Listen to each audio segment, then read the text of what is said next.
wabarakatuh. Alhamdulillahilladzi hadana li hadza wa ma kunna linahtadiya laula an hadana Allah. Asyhadu an la ilaha illallah wahdahu la syarika lah wa asyhadu anna Muhammadan abduhu wa rasuluh. Amma ba'd. Alhamdulillah, segala puja hanya milik Allah yang masih menghidupkan kita di pagi hari ini guna menuntut ilmu syar'i untuk bekal kita menghadap Allah tabaraka wa taala. Mudah-mudahan Allah Subhanahu wa taala menjaga kita dan mengistiqomahkan kita hingga Allah tabaraka wa taala memisahkan ruh dari jasad kita. Alhamdulillah, guru kita sudah hadir di hadapan kita. Mudah-mudahan Allah senantiasa menjaga antum, Ustaz. Langsung saja. Ustaz Farid Mahya Lubis, hafizahullah, falyatafaddal maskura. Barakallahu fikum wa alhamdulillah. Nahmaduhu wa nasta'inuhu wa nastaghfiruh wa na'udzu billahi min syururi anfusina wa min sayyiati a'malina. Man yahdihillahu fala mudilla lahu wa man yudlil fala hadiya lahu. Wa asyhadu an la ilaha illallah wahdahu la syarika lah. Wa asyhadu anna Muhammadan abduhu wa rasuluhu la nabiyya ba'dah. Allahumma salli wa sallim ala Muhammad wa ala alihi wa ashabihi wa man ittaba'ahum bi ihsan ila yaumiddin. Ya ayyuhalladzina amanu ittaqullaha haqqa tuqatih wa la tamutunna illa wa antum muslimun. Ikhwani, saudaraku sekalian rahimakumullah, kita lanjutkan kembali kuliah dengan materi manhaj yang berarti kaedah-kaedah penting di dalam ahli sunnah wal jamaah. Pembicaraan kita masih tentang manhaj istidlal atau manhaj talaqi. Kaedah-kaedah di dalam berdalil atau dinamakan juga manhaj talaqi. Kaedah-kaedah dalam mengambil kebenaran. Hari ini kita berbicara tentang kaedah yang ke-8. Namun sebelumnya saya mohon maaf karena pekan lalu saya tidak bisa membersamai seluruh ikhwani. Karena saya berpikir bahwa hari Rabu kemarin adalah hari libur nasional. Ternyata kita tidak libur. Sementara saya telah terikat dengan sebuah agenda yang saya anggap penting. Lalu saya pun minta maaf karena pagi ini saya terlambat kurang lebih 20 menit. Karena ayah saya barusan bertelepon dari Medan dan saya tidak bisa menghentikan pembicaraan sampai beliau selesai. Baiklah, ini kita insya Allah akan membahas manhaj istidlal atau manhaj talaqi yang ke-8. Syekh Nasir hafizahullah ta'ala berkata, al-asamatu sabitatun lirrasul sallallahu alaihi wasallam wal ummatu fi majmu'iha ma'sumatun minal ijtima'i ala dhalalah wa amma ahaduha fala asmata li ahadin minhum wa ma ikhtalafa fihi al-a'immatu wa ghayruhum famarji'uhu ila al-kitab was sunnah fama qama alayhi ad-dalil qubil ma'al i'tidhar lil mukhti'i min mujtahidil ummah. Artinya yang tidak mungkin salah dalam menyampaikan agama hanyalah Rasulullah sallallahu alaihi wasallam. Adapun umat ketika berijma maka tidak mungkin pula terjadi kesalahan. Sementara umat ini dalam kapasitas pribadi-pribadi la asmata li ahadin minhum, tidak ada yang maksum. yang betul-betul selamat dari kesalahan. Dan segala yang menjadi perbedaan di kalangan para imam-imam dan ulama wajib dikembalikan kepada Alkitab dan Sunnah. Dan pendapat yang lebih didukung Al-Quran dan Sunnah itulah yang diterima. Akan tetapi wajib memberi uzur kepada orang yang keliru di dalam beristihad dari kalangan orang-orang yang berilmu. Pada kaidah yang ke-8 ini, Syekh Nasir menyampaikan beberapa poin yang sangat penting.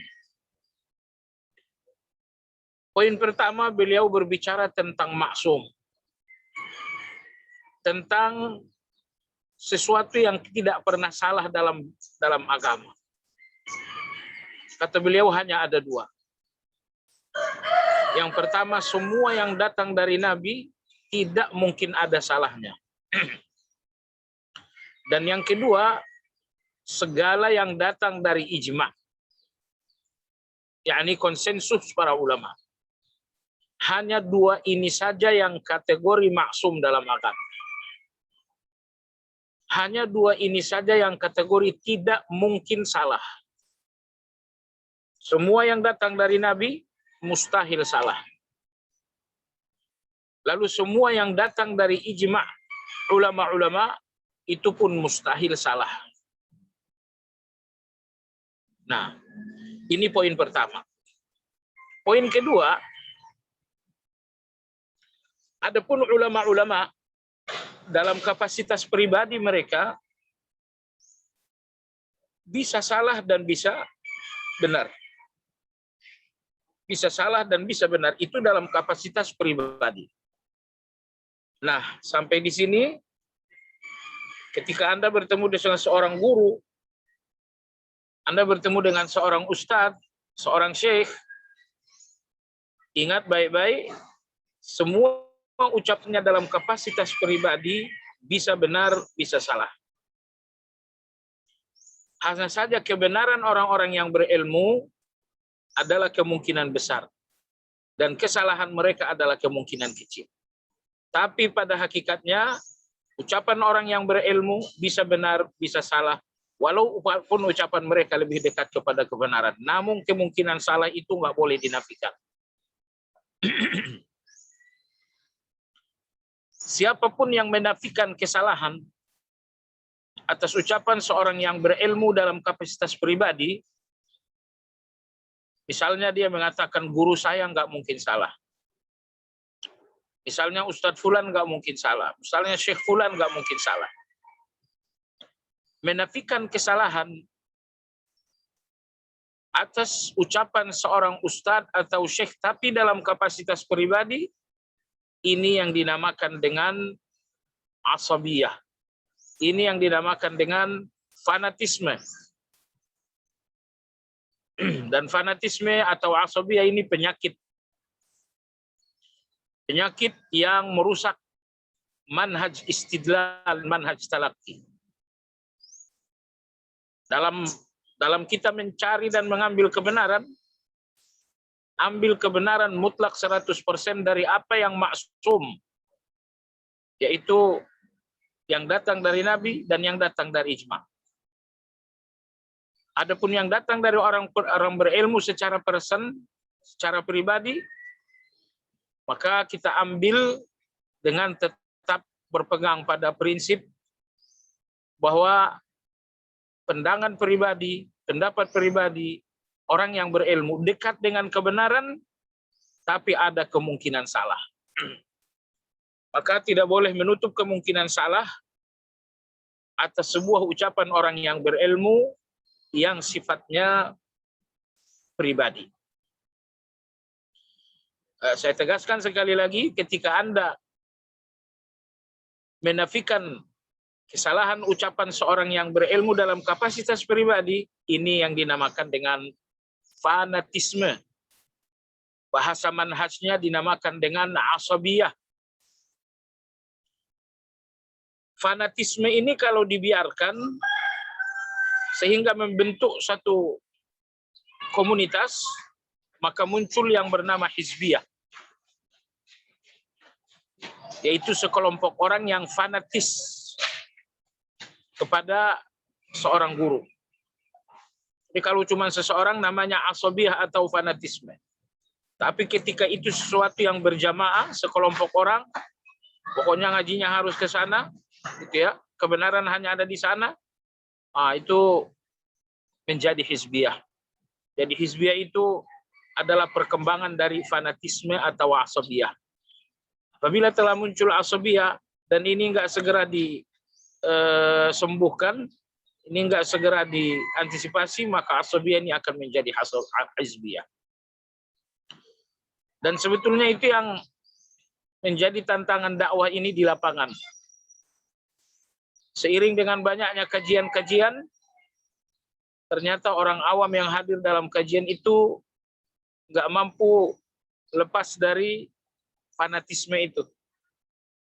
Anda lihat ketika mereka berguru dengan seorang guru, lalu muncul pemikiran guru saya tidak mungkin salah. Itu. Nggak jadi soal misalnya kalau Anda lebih senang berguru dengan seorang ustadz, dengan alasan metode penyampaiannya lebih cocok untuk selera saya. Tapi kalau dengan alasan bahwa ustadz ini nggak mungkin salah, dan yang lain pasti salah, kalau itulah cara pandang Anda telah terjebak dalam satu penyakit berbahaya. Fanatisme. Dan fanatisme model ini masuk kategori syirik. Karena Anda melihat manusia sebagai kebenaran. Ya, padahal manusia ini jalan untuk sampai kepada kebenaran, bukan kebenaran. Nah, maka dalam surat At-Taubah, ketika orang-orang Yahudi dan orang Nasrani menjadikan pendeta mereka sebagai kebenaran, walaupun mereka harus menentang Al-Quran, menentang kitab suci mereka, Allah mengatakan kalian menuhankan pendeta. Allah berfirman, ittakhadhu ahbarahum wa ruhbanahum arbaban min dunillah. Mereka menjadikan pendeta dan rabi-rabi sebagai Tuhan selain Allah. Kenapa? Karena mereka melihat rabi dan pendeta sebagai kebenaran. Sehingga mereka rela melanggar kitab suci karena keyakinan mereka rabi dan pendeta mereka nggak mungkin salah. Jadi kita nggak boleh lagi terjebak pada penyakit ahli kitab itu. Kebenaran yang tidak mungkin salah hanya ada pada semua yang datang dari Nabi dan semua yang datang dari ijma. Adapun semua yang datang dari ulama, pemuka agama, syekh, ustadz, dalam kapasitas pribadi, kita wajib melihatnya mungkin salah, tapi lebih dekat kepada kebenaran. Lebih dekat kepada kebenaran karena mereka orang berilmu, tapi tetap ada mungkin salah karena itu hanya pendapat pribadi, bukan ijma. Poin yang ketiga, pada kaidah yang ke-8, wa makhtalafa fihi al-a'immatu wa ghairuhum famarji'uhu ila al-kitab was sunnah. Segala khilafiyah dan perbedaan pandangan di kalangan orang berilmu wajib ditimbang dengan Al-Quran dan Sunnah. Jadi nggak bisa kita memilih pendapat karena orangnya, tapi milihlah pendapat karena dalilnya. Tentu ini bukan pekerjaan orang awam, ini pekerjaan orang yang berilmu. Karena pernah saya sampaikan bahwa di dalam dunia ilmu ada 4 macam orang. Yang pertama adalah orang yang berilmu, ulama, yaitu ulama. Yang kedua adalah talibul ilm. Dan yang ketiga adalah mustami'ul ilm. Dan yang keempat ini sebenarnya udah nggak masuk kategori, yaitu orang-orang yang jahil. Anggaplah ada 3 tingkatan manusia di dalam ilmu. Pertama adalah ulama. Ulama ini orang-orang yang sudah sampai ke level ijtihad, dinamakan dengan ulama. Lalu di bawah ulama ini adalah talibul ilm. Mereka adalah orang-orang yang telah menguasai kaidah-kaidah ilmu. Mereka telah menguasai ilmu-ilmu alat, cuma mereka belum sampai ke level ijtihad. Ini dinamakan talibul ilm. Di bawah talibul ilm, mustami'ul ilm, para pendengar. Yaitu orang-orang yang datang ke kajian-kajian tapi tidak mengetahui ilmu-ilmu alat. Mereka pun nggak punya ilmu-ilmu kaidah. Sehingga ketika guru salah mereka nggak ngerti. Ketika guru tergelincir mereka pun nggak paham. Karena mereka tidak punya ilmu alat dan ilmu kaidah untuk menimbang apa yang disampaikan oleh seorang guru dalam kajian. Jadi ketika tadi Syekh Nasir mengatakan semua khilafiyah yang terjadi di kalangan ulama wajib dikembalikan kepada Al-Quran dan Sunnah. Siapa yang punya wewenang mengembalikan dan menimbang khilafiyah itu dengan Al-Quran dan Sunnah? Jawabannya yang berwenang nomor satu adalah ulama. Lalu pada level yang kedua adalah talibul ilm. Adapun level ketiga yaitu para mustami'ul ilm, mereka tidak mampu mengembalikan khilafiyah kepada dalil. Jadi hendaknya para talibul ilmi, para mustami'ul ilmi itu pun tidak terlalu percaya diri. Ini ada dalil ini, semua khilafiyah itu ada dalilnya. Yang menimbang dalil itu butuh kaidah, dan orang yang sekedar di majelis ilmu tidak mungkin punya kaidah untuk menimbang pendapat para ulama. Maka dalam ilmu usul fikih kita belajar 30 cara untuk mentarjih dan memilih pendapat di kalangan memilih satu pendapat dari beberapa pendapat-pendapat yang khilafiyah. Jadi memilih pendapat, mentarjih satu pendapat dalam masalah khilafiyah ini memang ada kaedahnya. Jadi bukan dipilih berdasarkan perasaan, ada kaidah memilih, mentarjih. Baik. Jadi poin yang ketiga tadi Syekh Nasir hafizallah mengatakan segala khilafiyah yang terjadi kembalikan kepada Al-Quran dan Sunnah. Kalau ternyata masing-masing pendapat ada Al-Quran dan ada Sunnahnya, sudah, ini berarti khilafiyah yang mu'tabar. Contoh misalnya 3 mazhab mengakui adanya kunut subuh. Mazhab Malik mengakui ada kunut subuh, namun dilakukan sebelum rukun. Mazhab Syafi'i mengakui adanya kunut subuh, tapi dilakukan setelah rukun. Dalam mazhab Ahmad diakui adanya kunut, tetapi sesekali, jangan setiap hari. Lalu dalam mazhab Abu Hanifah nggak boleh kunut sama sekali. Jadi 3 mazhab mengakui adanya kunut, walaupun ketiga mazhab ini berbeda kapan kunut. Tapi satu mazhab yang menentang kunut dan menuduhnya sebagai khilafiyah. Kembalikan pendapat mereka kepada dalil. Yang mengatakan ada kunut, dalilnya ada dalilnya. Apakah dalilnya sahih? Dalilnya dhaif, tapi jalurnya ada 7 jalur. Berarti itu kategori hasan. Sehingga kalau itu bukan dalil yang sahih, bukan hasan, nggak mungkin Imam Syafi'i, Imam Ahmad, Imam Malik menganggap itu, menjadikannya sebagai dasar hukum. Baik. Dan orang yang membid'ahkan kunut, mereka pun punya dalil. Kalau masing-masing ada dalil untuk pendapat-pendapat yang khilafiyah itu, berarti ini dinamakan khilafiyah mu'tabar. Ini dinamakan khilafiyah yang ilmiah. Karena masing-masing pendapat punya dalil. Dalam kondisi seperti ini, tugas kita berlapang dada. Tidak ada istilah caci dan mencela. Caci dan mencela dalam khilafiyah yang mu'tabar adalah kebodohan. Adalah kebodohan. Karena Anda caci pendapat A, pendapat itu tidak datang dari hawa nafsu. Pendapat itu datang dari dalil. Misalnya Anda merendahkan kunut. Kenapa Anda rendahkan kunut? Apakah pendapat ini muncul dari kebodohan? Atau pendapat ini datang dari hawa nafsu? Enggak. Pendapat itu datang dari dalil. Hormati dalilnya. Dan jangan mencacinya. Begitupun pihak yang melihat kunut itu adalah bid'ah. Ya. Pendapat kalian kunut itu bid'ah. Pendapat kalian ada dalil, ada dalilnya. Hadis dari Abu Malik. Kalau ada dalilnya, hormati dalilnya, maka jangan lecehkan pendapatnya. Nah, akan halnya apa yang dinamakan khilafiyah, tapi ternyata nggak ada dalil. Salah satu contoh misalnya maulid. Ada yang mengatakan maulid, ada yang bilang tak ada maulid. Kalian yang mengatakan ada maulid, mana dalilnya? Ternyata nggak ada dalil. Semua mereka yang mengatakan maulid ini mulai pada abad ke-7 oleh seorang raja yang bernama Muzaffar al-Kaukaburi.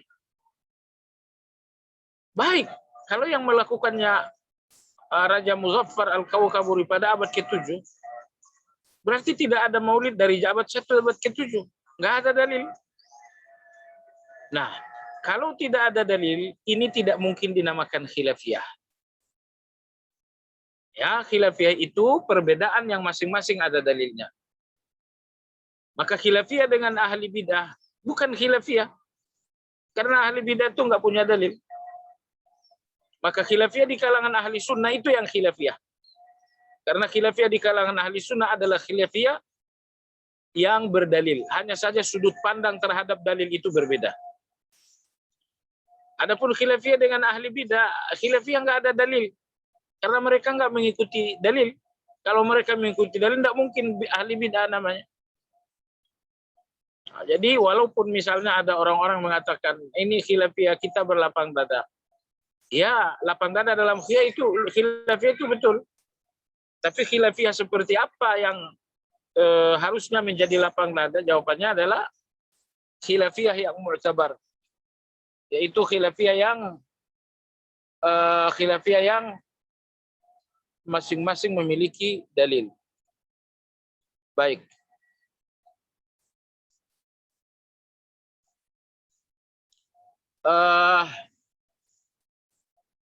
Kita lanjutkan. Selanjutnya poin yang terakhir dikatakan Syekh Nasir, ma'al i'tidhar lil mukhti' min mujtahidil ummah. Kita wajib memberi uzur, memberi maaf terhadap kesalahan-kesalahan orang-orang yang berijtihad dari kalangan ulama. Ketika ada seorang ulama yang berijtihad, dia berijtihad menggunakan dalil, lalu salah. Dalam ahli sunnah wal jamaah, kesalahan dalam berijtihad wajib disikapi dengan uzur dan maaf. Ini harus Anda pegang teguh. Kesalahan dari orang yang berilmu di kalangan ahli sunnah wal jamaah wajib diberi uzur dan maaf. Kenapa? Seorang ahli sunnah nggak pernah mengikuti hawa nafsu dalam mengambil kesimpulan. Tetapi selalu berpijak kepada dalil-dalil. Namun kadang-kadang meski seorang ahli sunnah berjuang mengikuti dalil, ternyata dia keliru. Dan Syekhul Islam Ibn Taimiyah dalam kitab Raf'ul Malam menyebutkan ada 10 penyebab seorang ahli ijtihad itu bisa salah. Ada 10 penyebab seorang yang berilmu bisa salah dalam berijtihad. Jadi ala kulli hal, setiap ahli sunnah pasti berusaha mengikuti dalil walaupun kadang-kadang salah. Maka kesalahan seorang ahli sunnah bukan kesalahan karena hawa nafsu. Dia telah berusaha mengikuti dalil namun keliru, dia tergelincir. Maka bahasa agama kita sebetulnya sangat santun. Kesalahan ulama tidak dinamakan kesalahan ulama, tapi dinamakan ketergelinciran ulama. Coba Anda ketergelinciran ulama, bahasa Arabnya zallatul alim. Jadi bahasa agama kita sangat santun. Ustadz fulan salah, itu bahasa yang sangat buruk. Kalau Anda menggunakan bahasa yang ilmiah, Anda harus mengatakan Ustadz fulan tergelincir. Tergelincir itu bayangkan orang yang berjalan di atas tanah yang licin. Orang yang berjalan di atas tanah yang licin penuh dengan hati-hati. tapi kemudian tergelincir. Itulah yang terjadi terhadap orang-orang berilmu. Mereka berjalan untuk sampai kepada kesimpulan yang benar, tapi ternyata mereka tergelincir. Mereka tergelincir karena kesempurnaan hanya milik Allah. Kesempurnaan hanya milik Allah Subhanahu wa Ta'ala. Maka himbauan saya, setiap kesalahan ahli sunnah, jangan sebutkan kesalahan, tapi sebutkan ketergelinciran. Bahasa tergelincir itu bahasa ilmiah. Yang kedua, bahasa tergelincir itu bahasa lebih santun. Lalu yang terpenting pula, ketergelinciran seorang ahli sunnah, sikapi dengan uzur, sikapi dengan maaf. Tidak boleh disikapi dengan tahzir. Tidak boleh disikapi dengan tahzir sekali lagi. Karena saya lihat pasar tahzir sangat ramai sekarang. Pasar goreng-menggoreng sangat ramai. Karena orang-orang berilmu pun ikut berjualan tahzir ini. Kenapa bisa terjadi seperti itu? Karena tidak semua orang berilmu berjiwa bersih. Kotoran paling busuk dalam dada seorang yang berilmu adalah hasad, dengki. Sampai-sampai muncul satu buku yang berjudul Al-Hasadu Bainal Ulama. Artinya kedengkian di kalangan ulama. Kedengkian di kalangan ulama. Oleh sebab itu, apabila Anda ingin melihat seorang syekh, seorang ustadz yang berhati bersih, lihatlah seorang ustadz yang selalu lapang dada dalam dua hal. Pertama, lapang dada menyanjung ustadz lain. Karena orang dengki nggak bisa menyanjung orang lain. Dan yang kedua, lapang dada memberi uzur atas kesalahan ustadz lain. Karena ustadz lain itu bisa dua kemungkinan. Ketika salah, ketika benar. Ketika benar, sanjunglah. Ketika salah, berikan uzur. Kalau Anda menemukan ustadz seperti ini, inilah ustadz yang berhati bersih. Menyanjung atas kebenaran ustadz lain dan memberi uzur atas kesalahan mereka. Sehingga kalau ada seorang ustadz yang sangat sulit menyanjung ustadz lain, nah ini dikhawatirkan. Jangan-jangan dalam hatinya ada bangkai busuk yang bernama dengki itu. Oleh sebab itu ulama-ulama kita selalu berpesan, carilah guru. Nomor satu, pilihan pertama bukan ilmunya. Lihat ketakwaannya. Ini modal pertama. Anda lihat di semua buku-buku tentang menuntut ilmu, syarat pertama seorang guru dipilih adalah ketakwaan. Bukan ilmunya, ketakwaannya nomor satu. Ya, misalnya Anda lihat di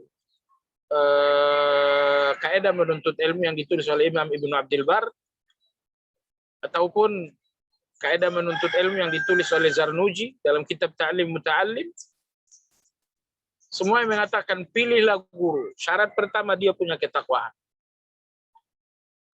Seorang berilmu, pendidikan S3, atau mungkin profesor, tapi nggak punya ketakwaan, ini bisa menggelincirkan orang, ini bisa menyesatkan orang. Iya, ilmu itu bisa digunakan untuk menyesatkan orang. Kecuali apabila ilmu itu di tangan orang yang bertakwa. Baiklah, jadi oleh sebab itu, poin terakhir dalam kaidah yang ke-8, Syekh Nasir mengatakan, semua kesalahan yang datang dari ulama ahli sunnah, ustadz ahli sunnah, syekh ahli sunnah, kesalahan itu wajib diberi uzur dan diberi maaf. Kesalahan itu nggak boleh menjadi tahzir. Karena berbeda antara memberi maaf dan memberi tahzir. Kalau tahzir itu mengucilkan, jangan berguru ke sana. Itu bahasa-bahasa seperti ini tidak ada di kalangan sesama ahli sunnah. Bahasa tahzir, bahasa mencekal, bahasa mengucilkan itu bahasa kita untuk ahli bidah. Jadi tahzir itu senjata, senjata terhadap musuh, bukan senjata terhadap teman. Nah, sekarang ini senjata itu ada di tangan banyak orang dan nggak tahu untuk siapa senjata ini sebetulnya. Maka tahzir ini walaupun senjata, jangankan di tangan ulama, di tangan orang yang berilmu pun mereka salah memegang. Jadi saya berpesan kepada Anda semua sebagai mahasiswa, sebagai thalibul ilm, hati-hati dengan perihal-perihal yang tidak terhormat seperti itu. Hari ini kita udah belajar bagaimana sikap ahli sunnah terhadap kesalahan ahli sunnah. Ya, kesalahan ahli sunnah sikapi dengan maaf, dengan uzur. Jangan sifati dengan tahzir. Kalau tahzir yang Anda maksudkan bahwa kesalahannya ditinggalkan, betul. Salah, tahzir pendapatnya, bukan orangnya. Karena kalau Anda seorang dokter, tugas Anda adalah mengobati penyakitnya, bukan membunuh pasiennya. Dan tahzir itu kalau Anda mentahzir pendapatnya boleh. Tapi kalau Anda mentahzir personnya, mentahzir orangnya, itu nggak boleh terjadi kalangan itu kesalahan. Jangan ngaji ke sono, jauhi majelis fulan. Oh, Anda sedang membunuh karakter orang. Anda bukan seorang dokter. Sebagai dokter, obati penyakitnya dan jangan bunuh pasiennya. Tapi tahzir-tahzir yang terjadi ini adalah tahzir di mana seorang dokter tidak mengobati penyakit tetapi membunuh pasien. Maka sekali lagi tahzir itu adalah senjata kita. Kita menggunakannya untuk membabat musuh-musuh ahli sunnah. Maka jangan digunakan senjata itu kepada ahli sunnah. Kecuali yang Anda tahzir pendapatnya, bukan orangnya, silakan. Tapi mentahzir pendapat seorang ahli sunnah pun harus dengan kata-kata yang nggak menimbulkan fitnah. Kadang-kadang seorang guru kita tanyakan satu pendapat, justru guru ini panjang lebar bicara tentang orangnya, tentang pendapatnya tidak. Bicara tentang pendapatnya 2 menit, pendapat tentang orang yang bicara malah 10 menit. Padahal kita bertanya tentang pendapat, malah orangnya yang menjadi pembicaraan. Jadi ikhwani sekalian yang saya hormati, ilmu nggak akan berkah kecuali nggak akan menjadi keselamatan kecuali diambil dari orang-orang bertakwa. Wallahu ta'ala alam. Itulah tadi kaidah-kaidah penting pada poin yang ke-8. Poin yang ke-9, kaidah yang ke-9, fil ummati muhdatsuna wa mulhamun. Ka Umar ibn al-Khattab, wal ru'ya salihatu haqqun wa huwa juz'un minan nubuwah. Wal firasatu as-sadiqatu haqqun wa fiha karamat wa mubasysyirat bi syarti muwafaqatiha lisyar' wa laysa masdaran lil aqidati wal tashri'. Syekh Nasir berkata, di tengah umat ini ada orang-orang yang mendapatkan muhdats dan ilham seperti Umar bin Khattab. Dan di tengah umat ini pun ada orang-orang yang mendapatkan mimpi-mimpi yang baik dari Allah. Dan mimpi yang baik itu adalah bagian dari kenabian. Yang ketiga, di tengah umat ini pun ada firasat-firasat yang benar. Yang keempat, di tengah umat ini pun ada karamah-karamah para wali. Dan ini ada 4. Ada orang yang mendapatkan ilham dari Allah, ada orang yang mendapatkan mimpi yang baik dari Allah, ada orang yang mendapatkan firasat yang baik dari Allah, dan yang keempat ada orang yang mendapatkan karamah dari Allah. Kata Syekh Nasir hafizahullah ta'ala, keempat hal ini benar atau tidak harus dihakimi dengan Al-Quran dan Sunnah. Misalnya ilham seseorang, firasat seseorang, mimpi seseorang, karamah seseorang, benar atau tidaknya keempat hal ini wajib ditimbang dengan dalil. Lalu kemudian yang terpenting kata Syekh Nasir, keempat hal ini tidak boleh menjadi dalil. Keempat hal ini tidak boleh menjadi dalil. Seseorang yang mendapat ilham, ilhamnya walaupun sesuai dengan dalil, bukan dalil. Tapi dalil itulah yang jadi dalil. Begitupun ar-ru'ya salihah. Jadi ada 4 tadi. Pertama ilham. Umar bin Khattab radhiyallahu anhu, Allah berikan kepadanya ilham. Agar Anda tahu betapa luar biasanya ilham yang diberikan kepada Umar bin Khattab, sehingga dalam catatan para ulama ada 21 ayat dalam Al-Quran diturunkan untuk membenarkan pendapat Umar. Ya, ada 21 pendapat Umar yang dibenarkan oleh wahyu. Ini menunjukkan bahwa pendapat Umar ini datang dari satu ilham, datang dari satu gerak hati yang betul-betul disinari oleh Allah Azza wa Jalla. Kalau Anda bertanya bagaimana cara mendapatkan ilham seperti itu, jawabannya pertama hati bersih, dan yang kedua tegas dengan kebenaran. Baik, maka Umar oleh Nabi disebut dengan muhdathun. Kata Nabi dalam hadis sahih, di kalangan umat terdahulu.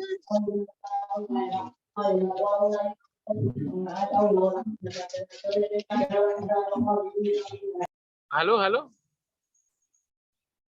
Iya. Kata Nabi SAW dalam hadis sahih, di tengah umat-umat terdahulu, banyak yang memiliki ilham. Dan kalau ada di tengah umat ini yang memiliki ilham, maka dia adalah Umar. Ini berarti yang mendapatkan ilham di tengah umat ini sedikit. Salah satunya adalah Umar. Baik. Tetapi ilham-ilham ini tidak boleh jadi dalil, apalagi dalil dalam akidah, sebelum ilham-ilham ini jelas-jelas sesuai dengan dalil. Hal yang kedua adalah ar-ru'ya salihah, mimpi yang baik. Di antara ciri-ciri ketakwaan seseorang adalah mimpi-mimpi yang baik. Semakin bertakwa seseorang, maka ia akan mendapatkan mimpi yang baik. Dan Nabi menyebutkan bahwa mimpi yang baik itu 1/40 kenabian. Dalam hadis lain Nabi mengatakan mimpi yang baik itu 1/70 dari kenabian. Ini berarti mimpi itu punya tingkatan. Ada mimpi yang 1/40 kenabian, ada mimpi yang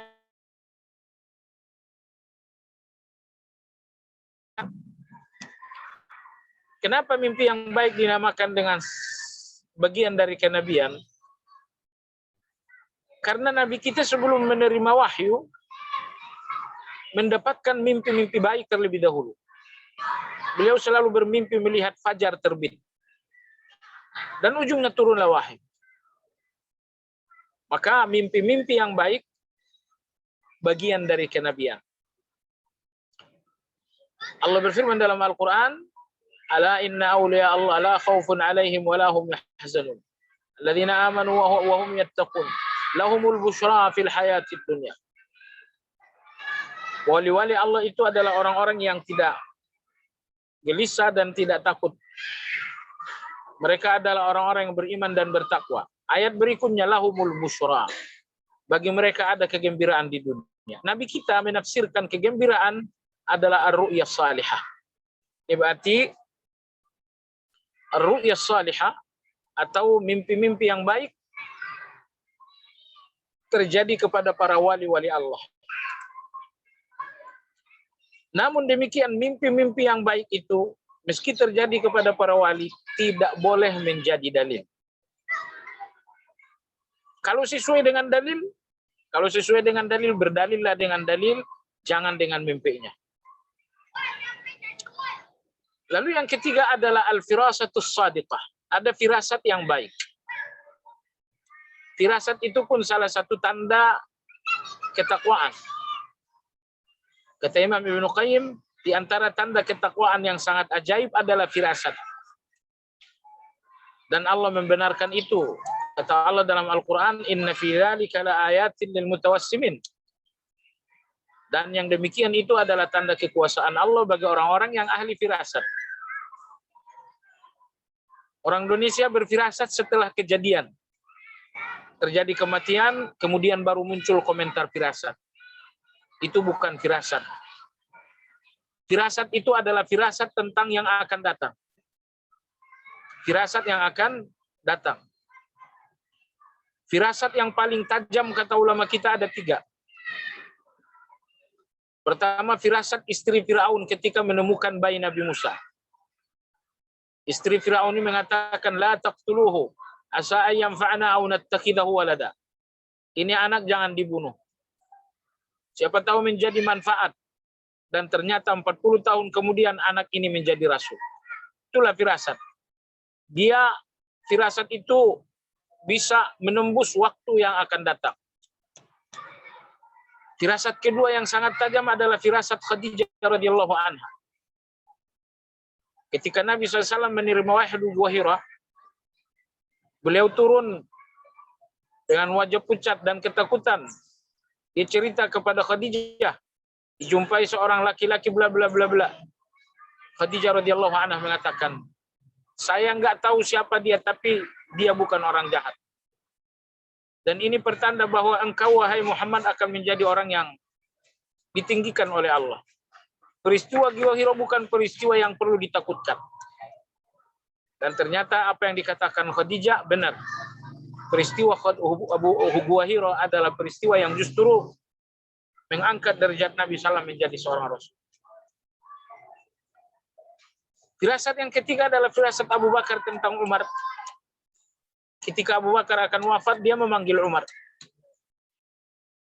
Kata beliau, wahai Umar, rasa-rasanya aku telah dekat dengan kematianku, dan aku memilihmu untuk penggantiku. In kunta ta'dil fadzalika dhanni bika. Apabila engkau tegakkan keadilan setelah aku, wahai Umar, itulah yang selalu menjadi dugaan dan prasangkaku tentang engkau. Ternyata setelah Abu Bakar wafat, digantikan oleh Umar, Umar betul-betul di atas keadilan yang sangat lurus. Jadi firasat itu bicara tentang masa yang akan datang. Apakah ini peramal? Bukan peramal. Peramal itu dukun-dukun. Orang-orang yang ahli firasat ini, mereka bicara dengan ketakwaan mereka. Ya, bicara dengan ketakwaan mereka.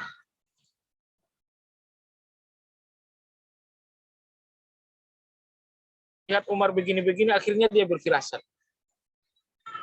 Sama saja misalnya Anda melihat seorang anak yang saleh, seorang anak yang berakhlak, lalu Anda lihat dalam Al-Quran, ini orang kalau berakhlak, kalau anak saleh masa depannya bagus.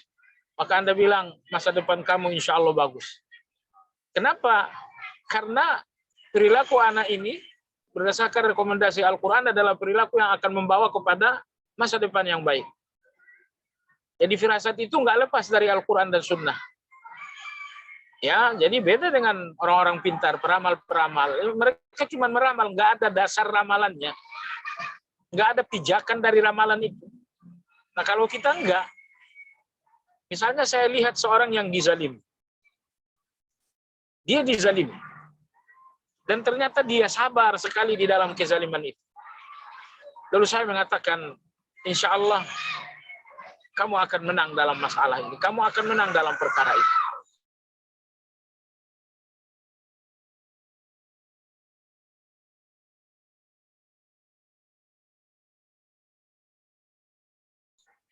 Apa dasar firasat saya? Firasat saya Nabi bersabda, Innan nasra ma'as sabar.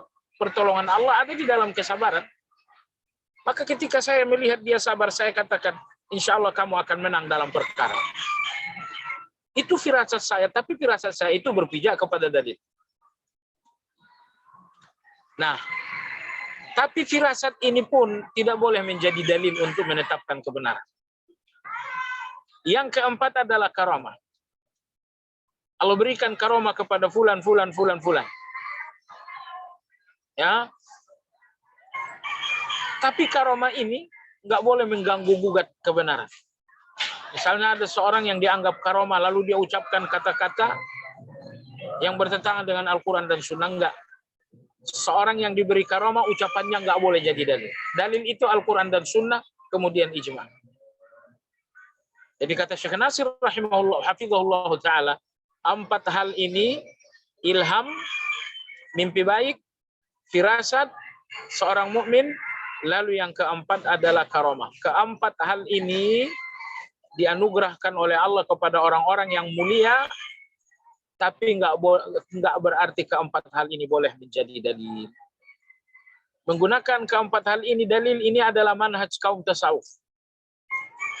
Ini manhaj mereka. Berdalil dengan ilham, berdalil dengan mimpi-mimpi. Bahkan kadang-kadang dengan ilham dan mimpi-mimpi yang buruk. Wallahu tabaraka wa ta'ala alam. Demikian kajian kita pagi hari ini. Kepada pembawa acara kita silakan untuk dibimbing. Apakah ada tanya jawab sekitar 10 menit? Tafadhol. Baik. Bismillah. Teman-teman mahasiswa, silakan dibuka sesi tanya jawab. Dirasa masih ada yang belum dipahami. Ya Allah. Ya, Ustaz. Ya. Ustaz. Tafadhol, silakan. Ya. Apakah di zaman ini masih ada seseorang yang bisa mendapatkan ilham? Habis. Apakah di zaman ini masih ada orang yang diberi ilham oleh Allah Subhanahu wa taala? Pasti ada. Ya pasti ada, karena Nabi kita Shallallahu alaihi wasallam tidak menafikan itu. Beliau mengatakan wa iyyakum fi hadhil ummah fa Umar. Dan kalau ahli ilham itu ada di tengah umat ini, maka dia adalah Umar. Kemudian dalam surat Asy-Syams Allah berfirman fa'alhamaha fujuraha wa taqwaha. Maka Allah berikan ilham kepada seseorang untuk takwa dan untuk jahat. Ya, orang-orang yang jahat, preman-preman, mereka dapatkan ilham dari hati mereka, tapi sumbernya syaitan. Maka penjahat-penjahat itu menemukan ide-ide untuk berbuat jahat. Karena setan memberikan ilham ke dalam hati mereka. Tapi orang-orang yang beriman, takwa, Allah berikan ilham ke takwa. Ya, jadi masih adakah ilham? Jawabannya masih ada.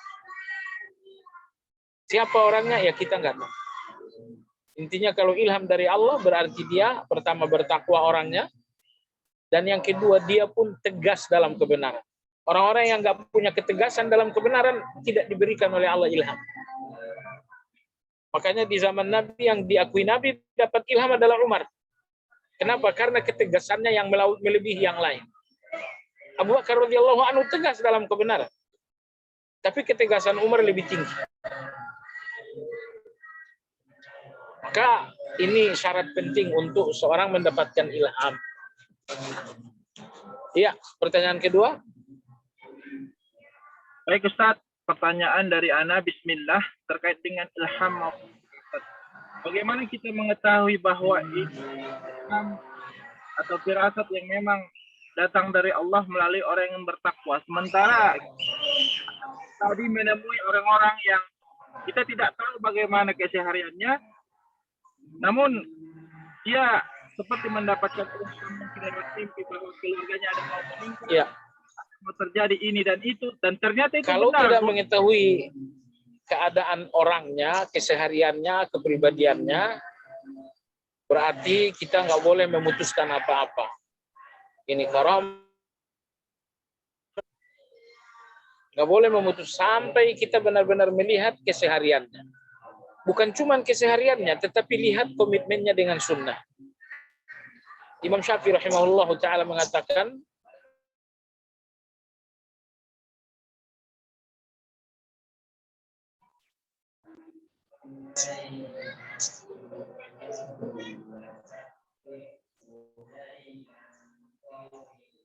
Ya, Ustaz. ya, kita lanjutkan. Saya malah lupa tadi. Oh iya, Imam Syafi'i rahimahullah ta'ala berkata, jika kalian melihat seseorang yang mampu berjalan di atas air, maka jangan terima sebelum melihat dia berjalan di atas sunnah. Karena yang berjalan di atas air bisa jadi karamat, tapi bisa jadi sihir. Ya, bisa jadi akaramah, bisa jadi sihir. Yang membedakannya lihat apakah dia berjalan di atas sunnah. Itu yang terpenting. Berjalan di atas sunnah. Dan ada satu hal yang sangat menggelisahkan saya itu.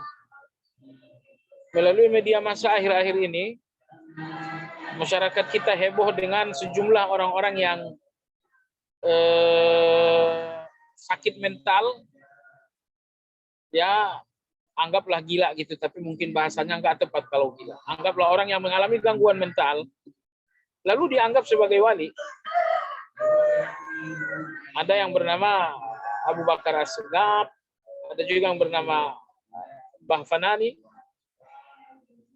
Ini orang-orang mengalami gangguan mental. Kita melihatnya orang yang sakit, perlu dikasih sayangi, perlu diobati. Tapi ada sekelompok orang justru menganggapnya wali.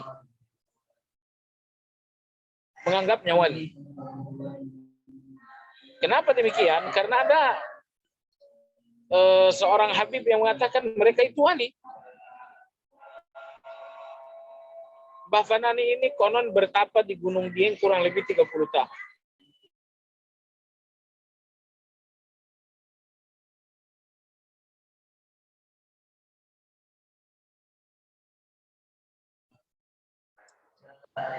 Ya, sudah nyambung? Ya, sudah Ustaz. Setelah beliau selesai bertapa, terjadilah gangguan mental. Bahkan karena terlalu lama bertapa, dia pun tidak bisa lagi komunikasi dengan orang. Tiba-tiba ada seorang mengatakan beliau adalah waliullah. Nah sekarang Anda kalau pergi ke Wonosobo, itu di pinggir jalan ada tenda, dihuni oleh Mbah Fanani ini, nggak pakai baju, cuman pakai kain sarung hitam, rambutnya gimbal, mungkin ada kali 1 meter. Dan orang datang minta hajat, minta berkah. Kenapa? Karena ada seorang Habib yang menegaskan dia itu adalah seorang wali. Nah lalu ketika kita misalnya melakukan kritisi, kita ingkari, ini bukan seperti ini wali. Lalu orang-orang mengatakan tidak ada yang mengenal wali kecuali wali. Anda nggak kenal, bukan wali. Begitu kata mereka kepada kita. Nah, jadi ini satu fenomena akhir-akhir ini yang memang kita sayangkan. Di Cirebon beberapa waktu lalu ada satu acara pernikahan sepertinya. Terus tiba-tiba dalam acara pernikahan datang orang gila. Di akhir acara, pembawa acara mengatakan untuk menutup acara ini kita minta doa kepada tamu yang tak diundang. Dimintalah orang gila ini untuk berdoa. Ternyata berdoanya juga fasih, bagus sekali doanya. Saya sudah dengar. Selesai berdoa, semua orang cium tangan. Dan orang mengatakan ini wali jadab, wali majdub. Jadi mulai, kalau kemarin-kemarin orang gila melakukan penyerangan, sekarang orang gila malah dianggap wali-wali sekarang. Dan ketika kita mengatakan tidak, itu bukan wali, mereka mengatakan kamu nggak ngerti wali. Karena yang ngerti dan mengenal wali adalah wali. Wallahu ta'ala a'lam. Ya. Pertanyaan yang ketiga. Pertanyaan selanjutnya, Afwan Pak Ustadz, ciri karomah itu di zaman kita seperti apa dan apakah lahir dengan ketakwaan juga? Ciri karomah Allah sebutkan dalam surat Al-Hujurat. Allah berfirman, Inna akramakum indallahi atqakum. Yang paling akram, yang paling karomah, yang paling karomah di antara kalian adalah atqakum, yang paling bertakwa. Jadi keajaiban terbesar seorang manusia adalah ketakwaan itu. Ya, kalau cuma bisa loncat setinggi 3 meter, itu atlet bisa ini. Ya, keajaiban terbesar seorang manusia, karomah terbesar seorang manusia adalah ketakwaan. Karena ketakwaan ini yang membuka pintu surga untuk manusia. Nah, orang-orang sekarang ini menganggap karomah itu adalah keanehan-keanehan. Tadi Mbah Fanani yang saya bilang dianggap wali, Karena punya keanehan, nggak pernah qada hajat kata mereka. Nggak pernah qada hajat besar. Dia tinggal di tenda, nggak pernah keluar dari tenda, dan di situ nggak ada kotoran sama sekali. Jadi karena keanehan itu maka dia pun dianggap wali. Padahal wali itu adalah orang yang paling bertakwa. Allah berfirman, "Inna akramakum indallahi atqakum." Sesungguhnya orang yang paling akramakum, akram, karamah. Orang yang paling karamah di antara kalian adalah orang paling bertakwa. Ya. Jadi standar karamah atau tidak, seorang lihat standar ketakwaan. Kalau dia tipe orang bertakwa ya sudah. Dan ketakwaan itu amal, bukan pakaian. Ya, jangan sampai karena gamisnya 3 lapis, sorbannya ada berapa lapis, lalu dikatakan oh ini bertakwa. Enggak. Takwa itu adalah amal. Lihat amalnya, lihat akhlaknya. Wallahu a'lam. Sudah? Masih ada? Ya Ustaz, mungkin pertanyaan terakhir Ustaz, penutup Halo? dari Ana. Ini Ustaz. Ustaz, halo? Ya. Ya Ustaz. Yang paling mendasar bagaimana kita membedakan waliullah dan wali syaitan Ustaz? Yang paling mendasar perbedaan waliullah dengan wali syaitan. Ada satu buku yang bicara tentang pertanyaan ini, yaitu kitab Al-Furqan, ditulis Syekhul Islam Ibn Taimiyah. Saya pernah mengajarkan buku ini selama beberapa bulan di Cimanggis.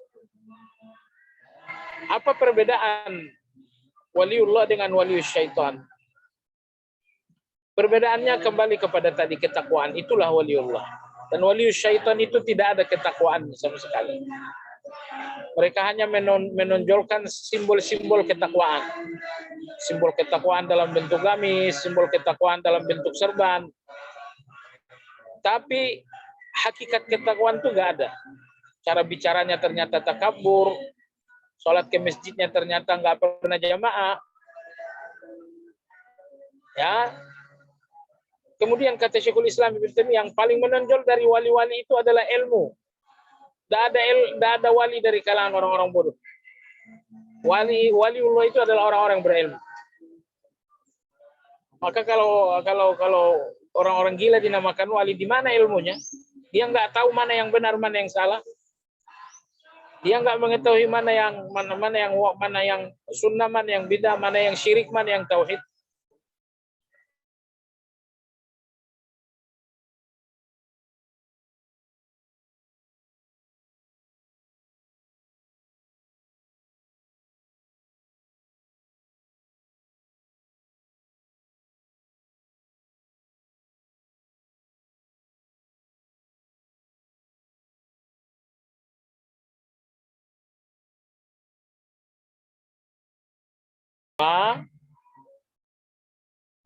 Bahwa pelajaran manhaj ini pelajaran yang perlu difahami sedalam-dalamnya, karena kita lihat banyak keliruan, banyak ketergelinciran karena kedangkalan dalam memahami manhaj, yaitu kaidah-kaidah ilmiah di dalam berahli sunnah.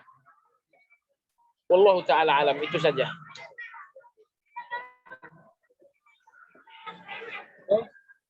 Ya, silakan ditutup. Ya, syukran Ustaz atas ilmu dan juga waktunya. Semoga Allah tabaraka wa ta'ala senantiasa memberkahi ilmu antum, menjaga antum dan keluarga kita semua dan kaum Amin. dari dunia dan juga akhirat kelak. Mohon maaf bila mana ada kekurangan, kesempurnaan hanya Allah Ta'ala menjaga kita semua dan keluarga kita dari orang-orang yang senantiasa tidak takut kepada Allah. Amin. Kita tutup dengan doa kafaratul majlis. Subhanakallahumma wa bihamdik. Alhamdulillah, asyhadu an la ilaha illa anta. Assalamualaikum warahmatullahi wabarakatuh.